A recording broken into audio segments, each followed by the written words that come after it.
Hey guys, welcome, welcome, welcome. How's it going?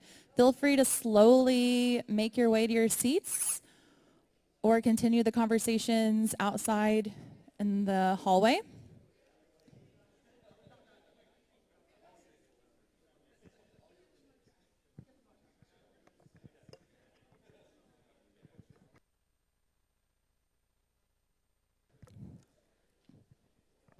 Happy Austin Startup Week. Welcome to the university track. For the first time in history, we have a university track for Austin Startup Week. So we here at McCombs and UT Austin are so excited to be a part of it. With a full day of programming, including this panel, which is going to be so excited. I think we have something like 400 RSVPs, so I know people will be trickling in as they come.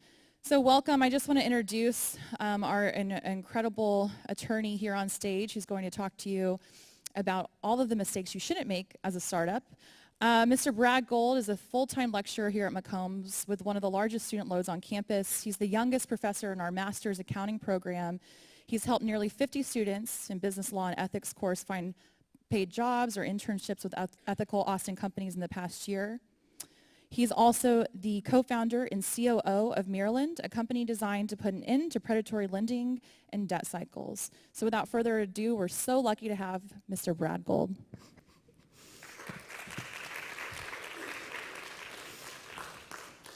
Thank you, Ashley, and thank you for not making any lawyer jokes to get us started. But now we need to put some lawyer jokes out there.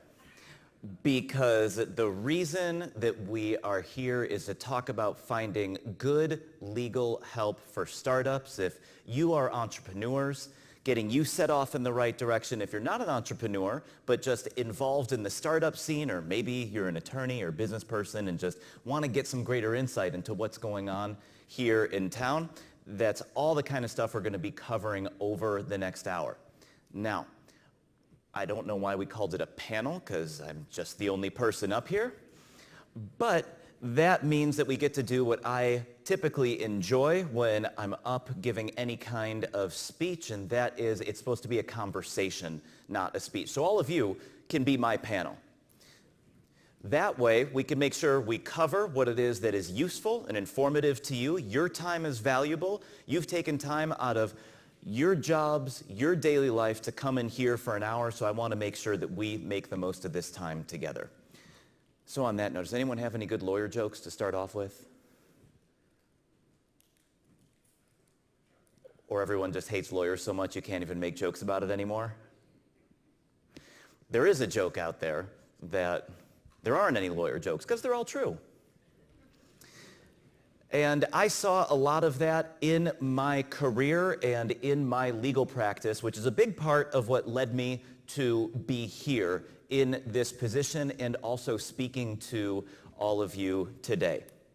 So first, just a moment, tell you who I am and why it is that I'm such a strong proponent for the startup scene here in Austin and for working with entrepreneurs in general. And that's because I'm very, very fortunate to have a foot in the academic world here at UT, being a faculty member at McCombs. I am also an entrepreneur. I currently have 2 startups that I am operating, and then I am also legal counsel for several dozen startups, most of them here in town, but some of them all over the world, as far away as France and Bolivia and South America. And in getting to work with all of these amazing, creative, the actual entrepreneurs, or as I like to call my students, the pre-entrepreneurs, the folks that are learning how to become entrepreneurs, well, I get to work and talk with all of them, getting to share information like this and then instantly receive feedback and then give it right back to the students, give it to the entrepreneurs. And so I try to design my own system in terms of gathering and sharing information that works like a startup, an iterative process. We here at the University of Texas have an amazing faculty, great resources, and so many ways that we can help support entrepreneurs and help support startups. But of course, to be the best, to make sure that we can be Texas the way that Texas is supposed to be Texas, well, we got to make sure that what we're teaching people works. And the best way to do that is for myself in all of you to get out there and to do these things, and then to also be kind enough to share with each other the things that work and the things that don't. So today we're talking about top 10 mistakes that startups make. So what this is really about today is what I like to call, and some other folks too, call it negative knowledge. This is the knowledge about the things that you should not do. So much of learning and so much of education is focused on what should I do? Well, you know what? I'm guessing the people in this room, you're pretty smart, you're capable, you're accomplished. Whether you have a traditional, formal education like you would get at our fine institution or maybe just School of Life, either way, you pretty much know what you're doing when you start off the day. But sometimes the most valuable thing to know is what not to do. When you are starting a business, when you are an entrepreneur, when you are putting your own livelihood, possibly even your own roof over your head on the line, you need to understand what are some of the big mistakes that your colleagues have made that you can avoid. My job, typically as an attorney, as a counselor, as an advocate for the startups I work with, is to help watch their back and help make sure that they don't make mistakes. So what I'm going to be sharing with you today is a collection of the most common mistakes that I see over and over again. And it doesn't have to do with age, doesn't have to do with experience, it doesn't have to do with background. That's the interesting thing about folks making a lot of these mistakes, is that anybody can make any of these mistakes, myself included. I'm certainly not above this, and I like to teach from experience. So, without further ado, we may have a few formatting issues as we moved over from a Mac to a PC, but I'm sure the text will come through. If not, you can just frantically wave your arms at me so I know something's going on over my shoulder. We'll take a look at it and we'll get it figured out here together. So, the very, very first mistake that so many entrepreneurs make is not finding the right attorney. You hear or people feel, oh, I need a lawyer for something. So what happens? Entrepreneurs often begin reaching out to the people they know, begin reaching out to their network. It could be family, it could be friends, and they're just trying to find an attorney, any attorney, to get them to do some work, review a contract, maybe work on fundraising. Well, that might be a step in the right direction, but oftentimes it is not. I have witnessed and seen startups fail here in Austin solely because somebody picked the wrong attorney or the wrong law firm to work with. The most common manifestation of this problem is that attorneys are expensive. This is not news to anybody. Do startups typically have a lot of money to spend, let alone waste? No. Absolutely not. And so you put those two simple elements together, and in the wrong environment, that can be the simple recipe that leads a startup to never get off the ground. I have seen situations where entrepreneurs and startups have wonderful ideas, great momentum, great traction. Maybe they win one of the competitions here in town, and suddenly $25,000, $50,000 is sitting in their bank account. To a lot of attorneys, you know what that means? Suddenly you're a client. Suddenly you're a dollar sign. And that's it. And when that relationship starts to proliferate, then suddenly it is a one-sided relationship, and the only person that's going to win is the attorney. And so we do not want that to happen. So how do we avoid that? Well, you should be looking for your attorney to be a partner just like anybody else that is involved with your business, just like your co-founders, just like the other stakeholders in your business. The attorney that you work with shouldn't just be an attorney that knows the law. It should be somebody that adds value. My gosh, especially if you are paying this person hundreds of dollars per hour, they should be thinking about your problems the same way that you think about your problems. They should be trying to make introductions for you the same way that your mentors and advisors and other program participants make introductions for you. Likewise, you really ought to try to find an attorney that themselves has business experience, even better, startup experience. Now, by a show of hands in here, how many people in this room have had to deal with figuring out how to make payroll at the end of the week or the end of the month? Good. Nice chunk of you. I'm guessing a lot of you that don't have your hands up right now, early stage entrepreneurs, maybe still students. But either way, for any of you that had your hands up, why is that important? They won't even work for you if you don't pay them. Yeah, exactly. That's just the beginning of some of the lessons that you learn. And when you know that you have to make payroll at the end of the week, don't you maybe make decisions a little bit differently than if you didn't have to think about what happens the week after that? Lawyers, a lot of times, are not thinking this way because they themselves are not business people, don't have much business experience, never had to actually make payroll. And because of that, the advice that they provide is effectively half-baked. It's only looking at what they know and what they have experienced. So definitely want to find a lawyer that has business experience. Even better to find a lawyer that has entrepreneurial experience. Because a lawyer with entrepreneurial experience will understand the dynamic nature of your needs, will understand that you might send an email or call somebody 9 p.m., 10 p.m. and say, oh my gosh, we have an emergency, we need to do something. And then at 6 a.m. the next morning realize, oh no, wait a second, it's not an emergency, we figured this out, talked to my dev team, everything's worked out, there's no problem. But lawyers who don't have entrepreneurial experience don't know emotionally what that feels like, don't know how to support you as a client and as an entrepreneur and as a friend. And so the people that you work with should fit this type of description. Now, you're probably wondering, well, where would I find such a person?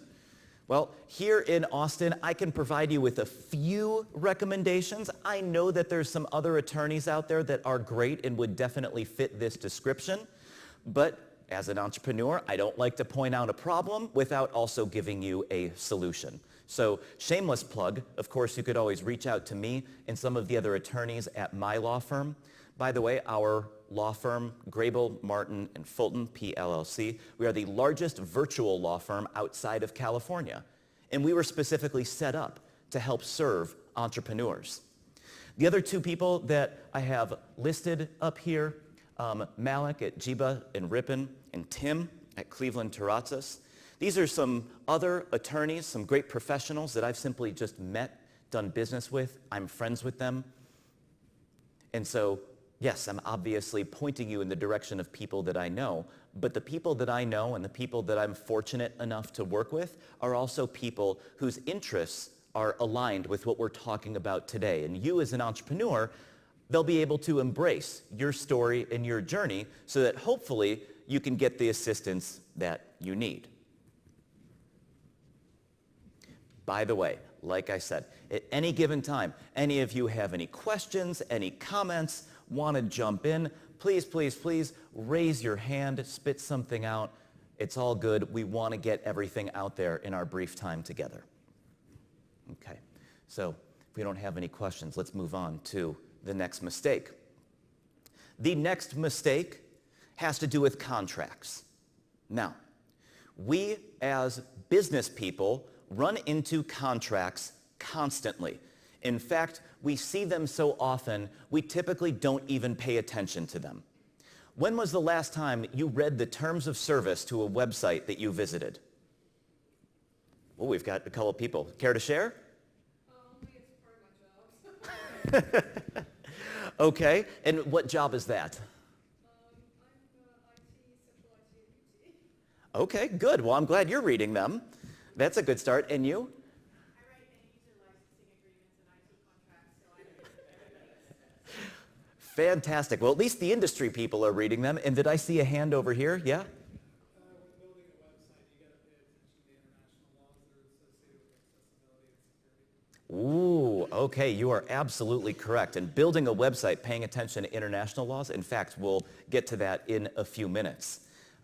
So good. Now, for those of you that haven't, if you need some good bedtime reading, pull up a terms of service of the last website that you visited. Check it out. Look at it. Enjoy it in all its horrible glory, because it's both a great thing and it's also kind of tough to get through. But it's there for a reason. First and foremost, those terms of service are there to protect the proprietors of that business. If you are an entrepreneur, you are a startup, you are operating a website, those terms of service are there to protect you more than anything else. And of course, that is just one of an infinite variety of contracts and documents that startups may need. Whether it's a non-disclosure agreement, corporate governance documents, employment documents, partnership agreements. There's so many of them. And yes, you as entrepreneurs, as capable human beings, especially the folks that are coming out of our educational programs here on campus, you're definitely capable of reading most contracts and probably getting 80 to 90% of the way there on most documents in most projects. I don't want to take that away from anybody. But that's the equivalent of what you see behind me.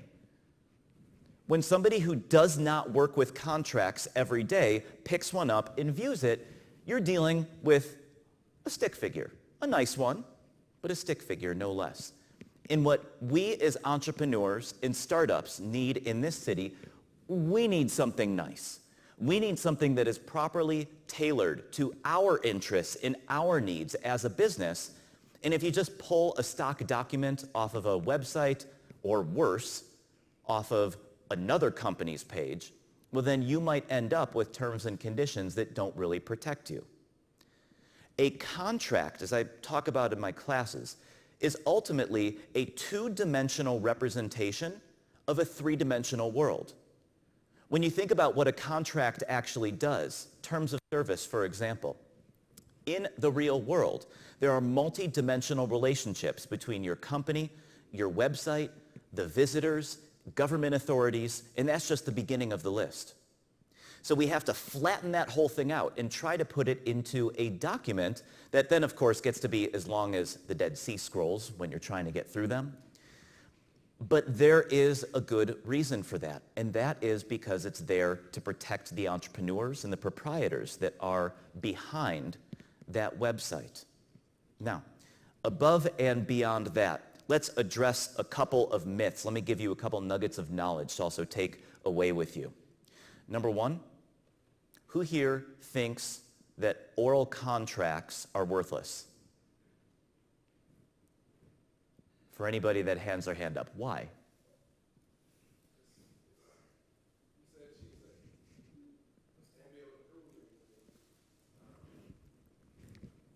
Okay, possibly because you can't prove anything. Fair enough. What about you in the back?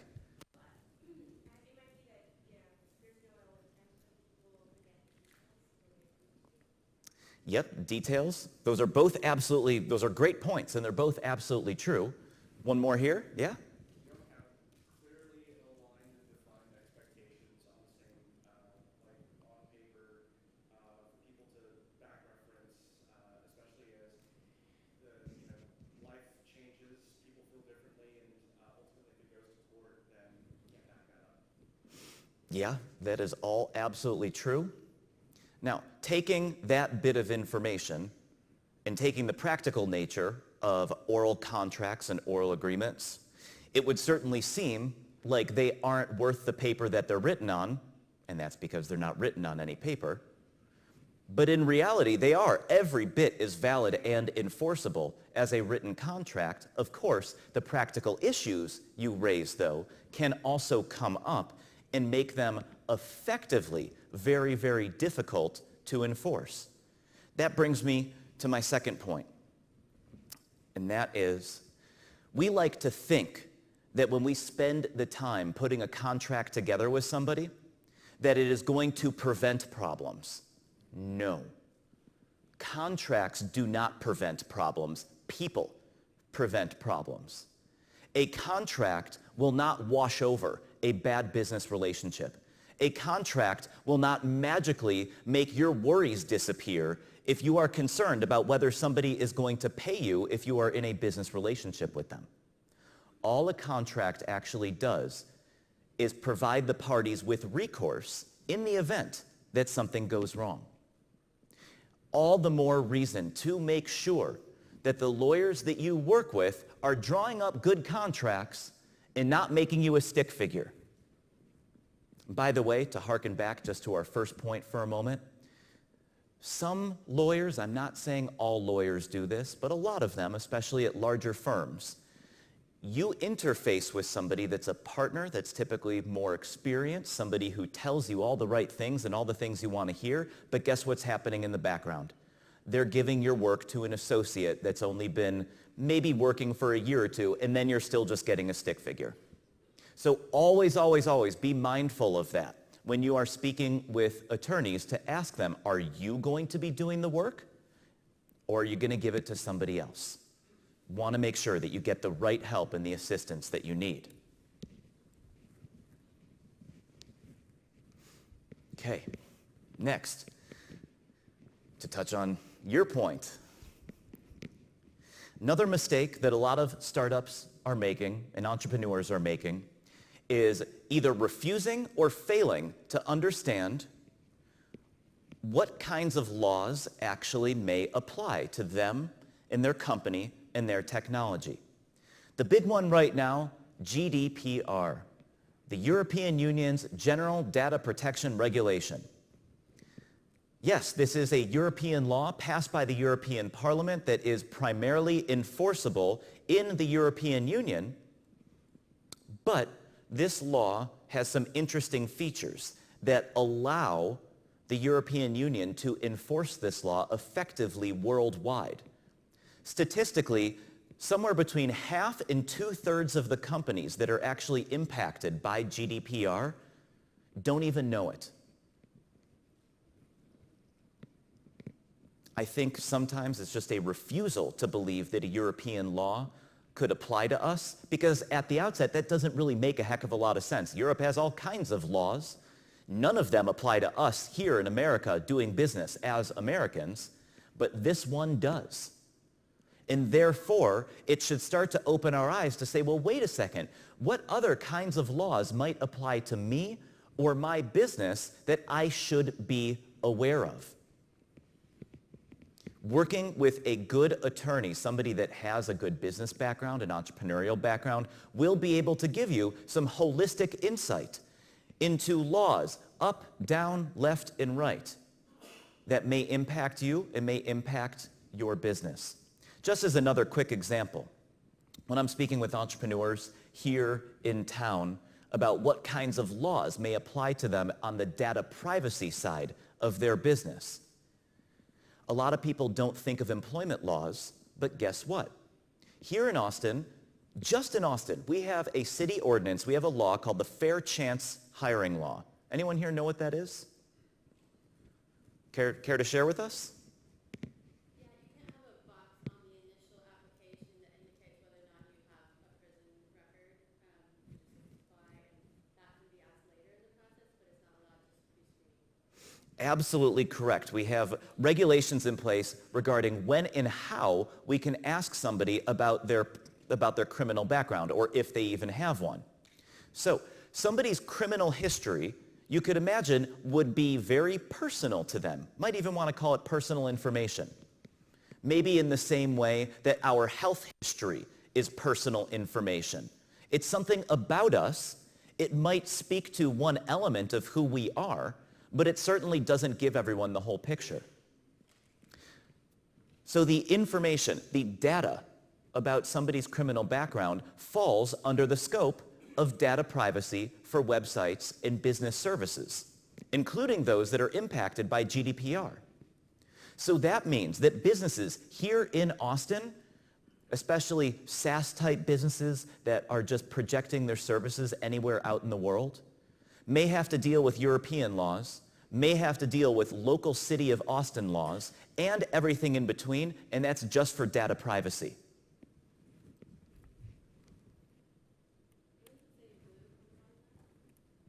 Those are just a couple of website links.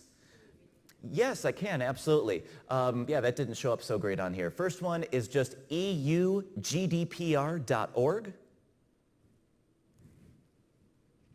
The second one, ico.org.uk. That is the Information Commissioner's Office website for the United Kingdom. And they have some decent resources on their website to help teach you some of the basics of GDPR. You certainly don't need a lawyer to get started on GDPR, but I'm going to help you just to make sure you get set off in the right direction, because sometimes you go to a website, you start looking around, it's hard to figure out where do I even start. So let me give you some of the basics of this. First of all, GDPR has vastly expanded what we consider to be personal information. Why do we care about the definition of personal information? Well, that's because businesses need to take extra precautions to safeguard personal information. How many people here have been a victim of some kind of data breach? Yeah, almost half the room. I would guess if we were specifically talking about the Equifax data breach a couple years ago, statistically, just for that one data breach, half of the people in here would be raising their hand. Historically, personal information were things that were very obviously personal to us: our address, our phone number, our email address, medical records. But now, that umbrella has been expanded to also include things like your IP address, or maybe information about your devices, the information that can lead people to figure out who you are, not just the information that says who you are. So therefore, businesses have to be even more careful these days in safeguarding even more information. Next, GDPR may require that a business hires a data protection officer. And even if GDPR doesn't require it, there's a lot of situations where it is recommended. That is part of how I became data protection officer for a company here in town called Abraxas Technology. We do digital and out-of-home advertising analytic technology. And of course, you can imagine outdoor advertising. There's a lot of creepy options out there that are very invasive that can find out exactly who you are, and not in the ways that we really want. So what our company is doing, and part of what my role is to make sure that we thread the needle legally, ethically, and appropriately, to give insight to advertisers regarding who may be seeing their ads and how effective they are, but we don't ever want to know, nor do we ever care, who any of the people are. Why? Because the way GDPR and the way the other laws are set up, we should not be doing that. We cannot be doing that. We do not want to do that. We like to be on the right side of these conversations, not trying to roll things back and make excuses later. Yes? Where does Facebook come in where people are coming publicly about their advertising? This is merely my personal opinion, not a legal opinion. They have a major problem. They have a fundamental business model flaw problem, and I don't know how they're going to roll back from that. Here's the problem. How can I phrase this without making it a leading question? Just to shout out information. What would you pay for Facebook per month?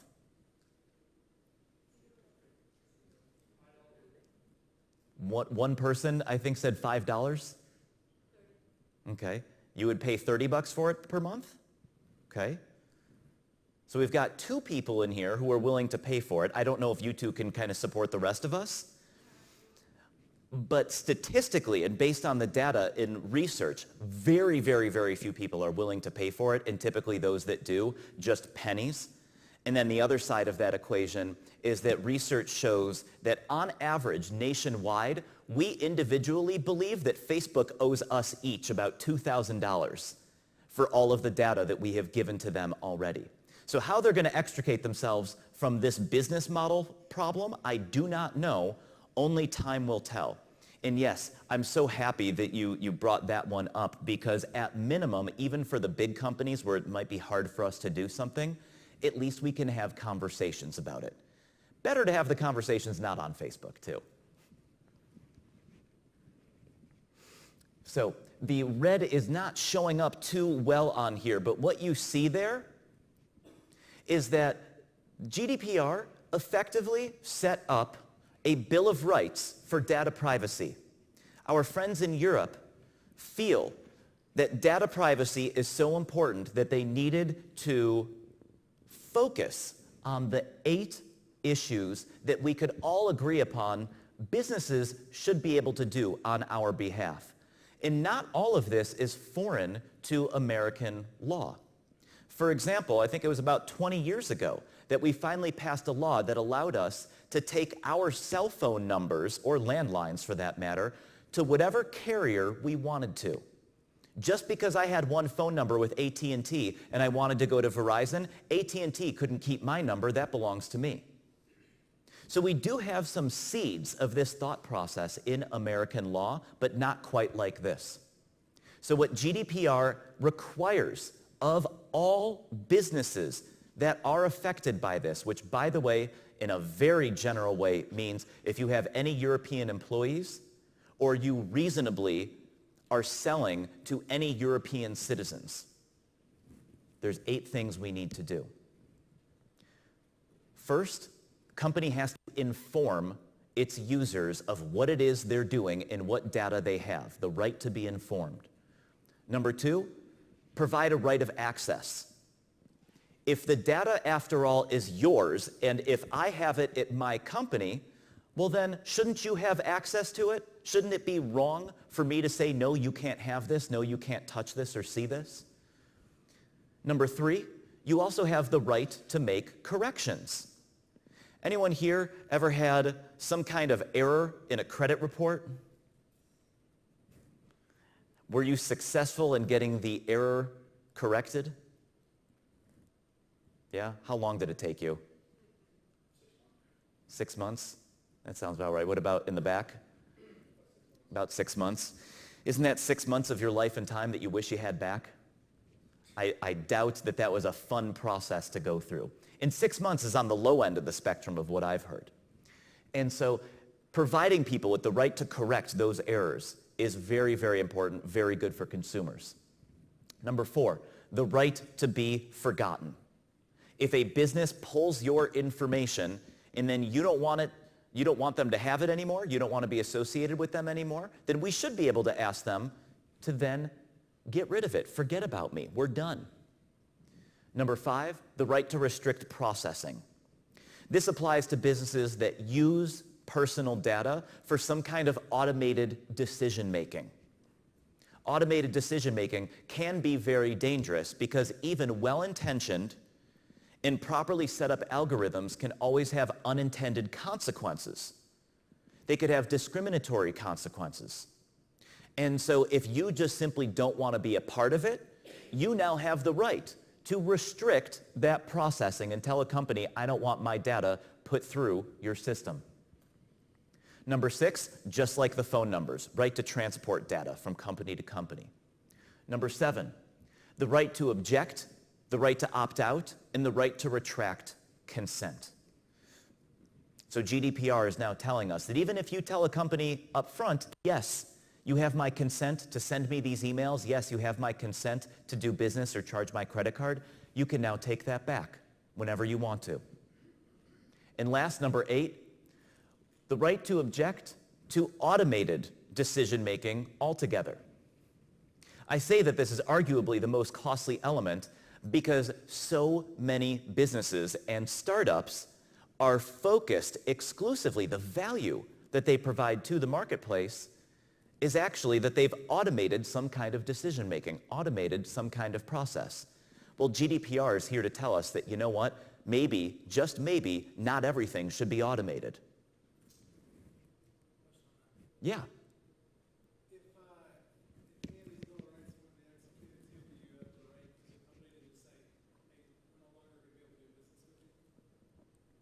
Well, yeah, there's a lot of circumstances where if somebody says you can't have my data, you can't do this, you can't do that, where then a company has to say, all right, well, that's your choice. Unfortunately, that means we're not going to be able to do business together. Yeah, that may end up happening from time to time. Yeah? Are there any practical requirements that the company make it obvious how a consumer would get in touch with them to exercise any of those rights? Yes, yes, yes, absolutely. So companies that are not very good at this may just have an email address buried somewhere in their privacy policy. Companies that are better with this will somewhere up front, it might still be in the privacy policy, but somewhere they'll say, click this email address or send an email to this address and we will respond to your GDPR request. So yes, there always has to be a method that you as a consumer can communicate with that company. Yeah. Question, for clarification, when it comes to transparency and disclosure, I advise folks, and I want to know what the current law is, the information has to be clear and apparent, not hidden or buried in the site or wherever you're using the information. So what is the guidance on that? Is it one click away, 2 clicks away? Like, for example, realtors, your, um, your, uh, your documents have to be on a specific, within the headers, and it's very specific where it is located. When it comes to this disclosure, where can it be buried or check the block and not be there, or does it have to be on the first site, first click? What's the guidance on that? There are no standards right now. GDPR just went into effect May of this year. And so a lot of the practical side of how this gets implemented remains to be seen. So I would just simply say, let common sense be your guide. And that's really all we have to go with right now. What about all the email marketing programs and CRMs that learn a customer's behavior and then send them automatic, like, okay, somebody clicks on this and they're interested in that, they'll get these follow-ups. Is that considered automated decision making? That could be automated decision making, and if a business is engaging in those kinds of marketing efforts, easiest thing to do is actively get opt-in consent to say, yes, you can have other people, third parties contact me, and as long as somebody does that, we won't have any problems. Yeah, in the back. Recently just had a conversation about this with a data person, and his point to me was this is just like HIPAA. That even though we don't serve, so my startup, 5 major markets, top 20 markets here in the U.S., we're years away from being in Europe. He's like, it doesn't matter. Somebody from Europe comes to your site, you're pregnant. And I thought that was super interesting. I'm like, whoa, so you're similar to the HIPAA argument of, am I, aren't I, you should be if you're touching any sort of PHI period. Is that kind of your viewpoint of like, does it matter if you serve, like we don't claim to serve anything outside of 5 markets here in Texas? If you are exclusively focusing, what is the industry? Healthcare. Healthcare. Well then, my question to you would be, is it reasonable to think about a European citizen potentially visiting the area and using your services for whatever reason? And if you don't have to think very hard of that potentially happening, then look, I'm standing up here as an attorney and as somebody who's trying to help you guys not make mistakes. My perspective would be that you should be compliant. Yeah, in the back. Does this apply really at the point of data collection? But what about businesses that are further downstream in data aggregation? So if you have, a hospital collects patient data to be identified, then it moves downstream. There's companies that aggregate it, curate it, et cetera. So if you're further downstream in that process, do you have the same obligations as the person who's originally collecting it? Short answer, yes. Yes. GDPR applies to both collectors and processors of data. And I want to keep taking questions on this, but we want to also make sure we get through the rest of these. So if y'all have more questions, I'll stick around for a little bit and we can definitely chat about whatever else you want to. Okay, next. This is a quick one. Many entrepreneurs think that a patent is the only way for them to protect themselves and to protect their technology. This is absolutely not true. There's a wide variety of ways that entrepreneurs and startups and businesses can protect their core technology and protect their secrets. The problem, of course, is usually somebody has the idea stuck in their head that I think I need a patent. And so where are you going to go? Well, you're not just going to look for any old attorney. You're probably going to look for a patent attorney. Well, if you ask a patent attorney if you need a patent, their answer is always going to be yes. And how much can you pay me? And then they can just turn around and blame the USPTO if the patent doesn't come through, and you're about $20,000 poorer as a result. So when you are looking to protect your technology, protect your business, protect your ideas, please just be mindful that there are a lot of ways out there that may even be better than a patent, especially if you are considering software patents. Software patents are getting increasingly difficult to come by, and there's a major, major problem with applying for a patent on a wing and a prayer. That is, you have to disclose to the USPTO and 18 months later to the entire public what your secret sauce is. And so if you don't get that patent, now you've just disclosed your secret to absolutely everybody, and you have no protection, and you're poor. Does this sound good to anyone? So absolutely do not assume that a patent is the right way to go.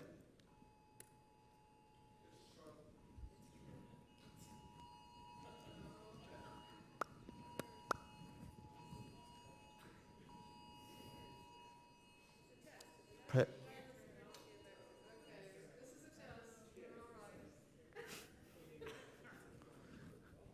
Okay. Yes? Very quick, you mentioned there's a lot of other alternatives to a patent. Is there a source that we can go to learn more about those alternatives? I think my business, I didn't write it, but the business law textbook actually that we use in our classroom, one of the authors, a faculty member in our department, his name's John Allison. If I have his bio correct, I think he was one of the authors of the very first software patent that was ever accepted by the USPTO, and has reviewed or submitted over 20,000 software patents.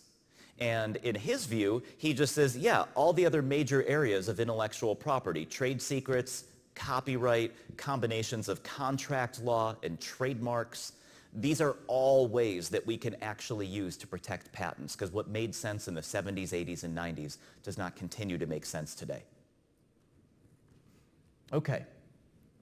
Next assumption, next mistake that a lot of startups and entrepreneurs make is assuming that a C Corp is somehow bad or difficult to work with. Now, there are some cases, some situations where having an LLC or a different type of corporate structure absolutely makes sense. But just like we said with patents, you don't want to walk into a conversation foreclosing potentially good options. Figuring out whether a C Corp is right for your business or somebody you work with is a conversation that must and only can happen on a case-by-case basis. It's very particular to what the startup is doing, how many people are involved, what their interests are, and what the goals are of the business. And of course, to help with this, this is not only a question that should be answered by lawyers, but there should also be an accountant as part of the team, because tax considerations typically end up being a substantial piece of the conversation. When businesses are forming also, a lot of times they say, well, I don't want to be a C Corp, let me just go get an LLC, and oh my gosh, I can go to a website like LegalZoom or Rocket Lawyer and just click a few things and put my credit card in, and it spits out a business a day or two later. Now, for some businesses, for some entrepreneurs and startups, it's not bad. I don't want to say that's the worst thing in the world, because it's definitely not.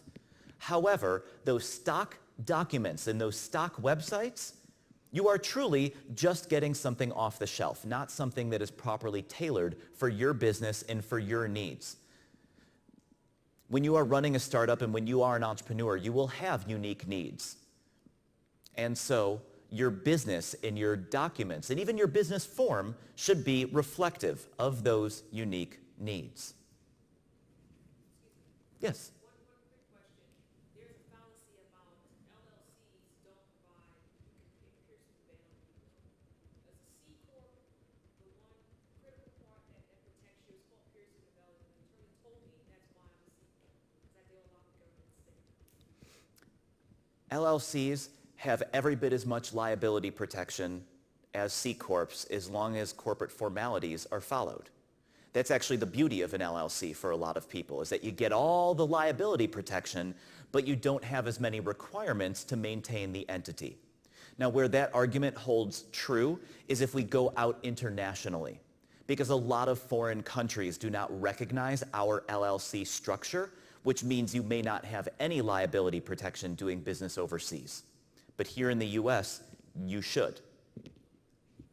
Yeah. Going on the lines of Kirsten and Diana, I've seen a ton of legal language out there that basically says you waive that right when you enter this agreement, such as like getting structured loans or any kind of financial obligations, or you go into indemnification on another contract that says you waive your right of liability, of limited liability. So, what's the point? Or those very hard to enforce? Well, a lot of times entrepreneurs, early stage entrepreneurs, are asked to put a personal guarantee on money that they are borrowing. And that sounds to me like what you are describing. That, and if you are in contract with somebody to provide the service, and effectively they're saying, well, you waive any, limited liability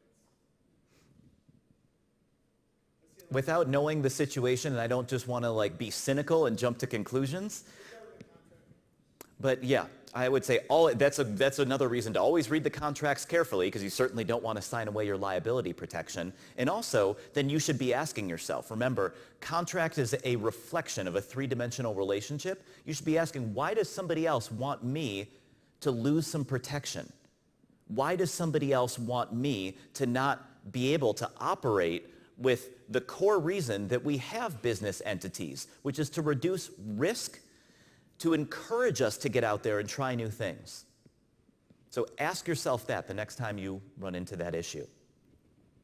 Now, next mistake a lot of startups make, also this one's simple, quick, and straightforward: raising money without having an attorney looking over their shoulder. Whether you watch Silicon Valley, or maybe you've just heard the stories, or I hope not experienced this for yourself, but sometimes raising money ends up being a curse more than a blessing. Cap table math, even if you're good at math, even if you have an accounting degree from our amazing university here, cap table math is confusing. And when you're tired and when you're in the middle of working on your startup, you may not carry the one, you may not get the numbers quite right, and what you think is going to be a great investment and a great deal may not be. So always make sure that you have an attorney, other people looking over your shoulder, doing the math, reading the documents, and making sure that that investment is actually going to improve and add value to the business, and is not just a bad investor trying to take away what's yours, because unfortunately, they do exist. Oh, nuts, that one didn't get formatted very well. But anyway, next mistake that a lot of startups, a lot of entrepreneurs make is a failure to establish corporate policies.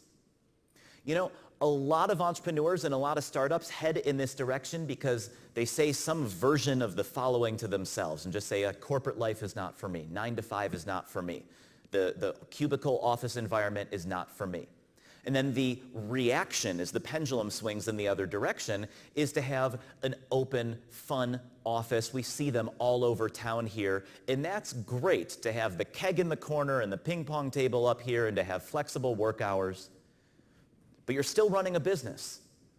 You still need to set forth policies and guidelines. At minimum, you might need to tell your employees that we have an open door policy. If you have problems, come and talk to me about it. Let me know that somebody keeps stealing your lunch, whatever it is.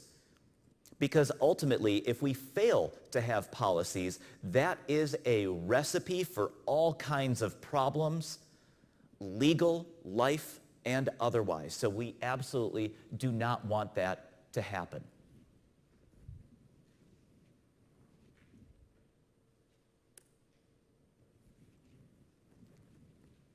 Similarly, entrepreneurs, we get very used to being flexible. we get very used to shifting. In one conversation, I'm the co-founder. Another conversation, I'm the COO. Another conversation, I'm head of sales. Might depend on who I'm talking to. We do what we need to do as entrepreneurs.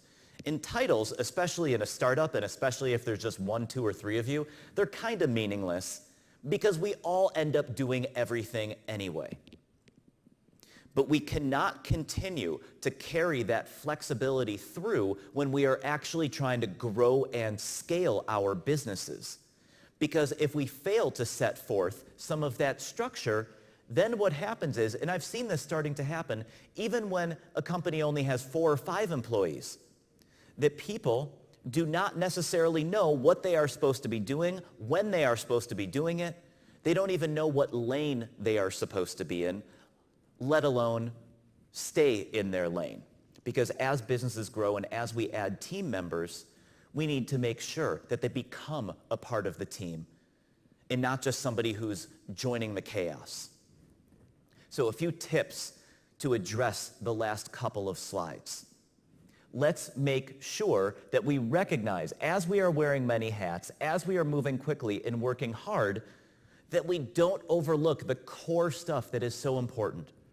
I think one of our jobs here at UT with the new entrepreneurship minor, with the workshops like this and the classes that we have, is to let business people and entrepreneurs know that there's not the business world and the world of entrepreneurship. They're not separate. We should be taking elements from both to create the best possible businesses with a structure that actually will allow us to be successful. So, number 1, don't forget to establish a human resources department. It's not necessarily the most glamorous and talked about part of the business. Entrepreneurs, we're quick to set up sales and operations in our dev team and have a CEO. What about taking care of the people that are there? Got to have an HR department, got to have HR policies, got to make sure that's a part of your business. Number 2, as a company grows and changes and iterates, make sure that you keep setting those KPIs, keep setting new goals, and keep hitting them. Just because you hit the goals that you had when you first started out doesn't mean that you suddenly have made it. Just because you got seed stage funding, that doesn't mean that you've made it. Means that you've achieved a goal and now you got to set some new ones. Number 3, be mindful of both the importance and the unimportance of titles. Titles are super important to some people in certain circumstances. Other times, the title's not what's important. It's the work that you do and what you put out into the world. And then number 4, obviously I'm all for flexible work environments and workspaces, but keep in mind that no matter how much technology advances and how much it improves, there is no substitute for this. There's a reason that all of you are sitting here today in person, and I'm sure we have some people that are tuning in online that for whatever reason couldn't make it here today. But we all know that in person is absolutely best, and so let's always be mindful of that and try to encourage that in our businesses. Next mistake, also very simple, very straightforward. A lot of startups and a lot of entrepreneurs, again, make an assumption that leads them in the wrong direction. And that assumption is that outsourcing work and using independent contractors instead of employees is a good idea. Now, I'm not here to say right now that it is automatically a bad idea, but that's the whole point of this, is that we don't walk into a decision assuming that one decision is good and one decision is bad, and then we have to overcome that. There are some circumstances where an independent contractor or outsourcing something makes absolute and complete sense. Many situations where it does not. Just as a heads up, the law on this is also changing rapidly, and it typically changes at the state level. California, for example, has recently been shifting as a response to companies like Uber and Lyft that just perpetually outsource everything. Well, California has started to change its labor laws so that the activities of so-called independent contractors, if they're really acting more like employees, doesn't matter what the business says. The state of California will come in and say, I don't care that Uber says you're an independent contractor, I say that you're an employee. And of course, for the businesses that have made kind of foolish and short-sighted choices there, they may have some both financial and legal implications to making that choice that are not so great.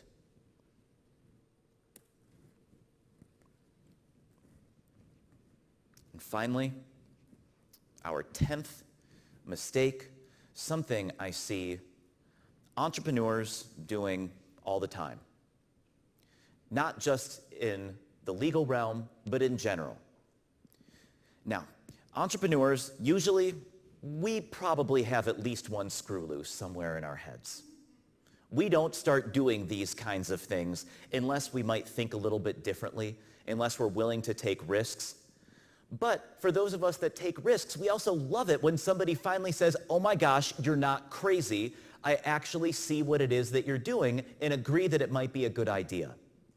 We know the value of hearing that first yes. You remember that time when you decided, I want to start this business, I want to pursue this idea, then you sat on it for like a week or two, and you wondered if everybody thought you would be nuts, and then finally you tell a friend, your roommate, your parents, your kids, whoever, and they validate the reason. That's awesome. However, you don't want that from your attorneys. Your attorneys are supposed to be there to watch your back and make sure that you don't make these mistakes.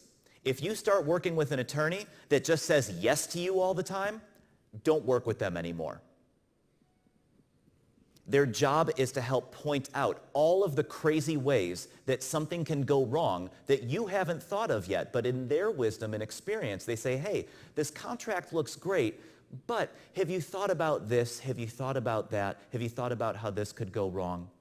So saying yes is very powerful and it's very important, but it's not the only word that we want to have in our vocabulary during those conversations.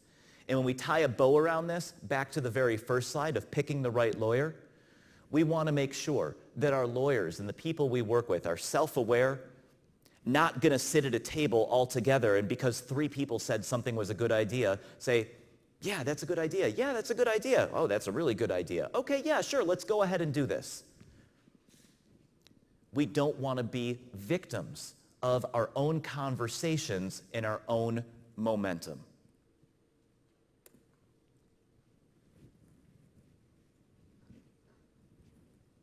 Now, I said there's only supposed to be 10, but one last parting word of caution, and that is, any of the startups that you work with, any of the people that you work with, there is never a time that's too early to have a conversation about equity.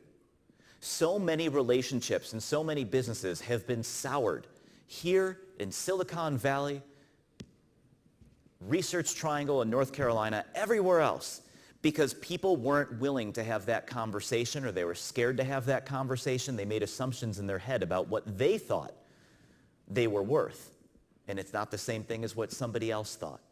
So to avoid those problems and avoid wasting time, make sure that you have that conversation early and encourage others to do the same. So I appreciate all of you guys being here. I appreciate getting to do this here on campus. And anybody wants to find me, you can always find me in the campus directory at McCombs or follow me on Twitter at UTEthicsProf. Otherwise, thank you guys for being here. I appreciate your time. I know it's valuable. I hope you're enjoying Startup Week. I'll see you soon.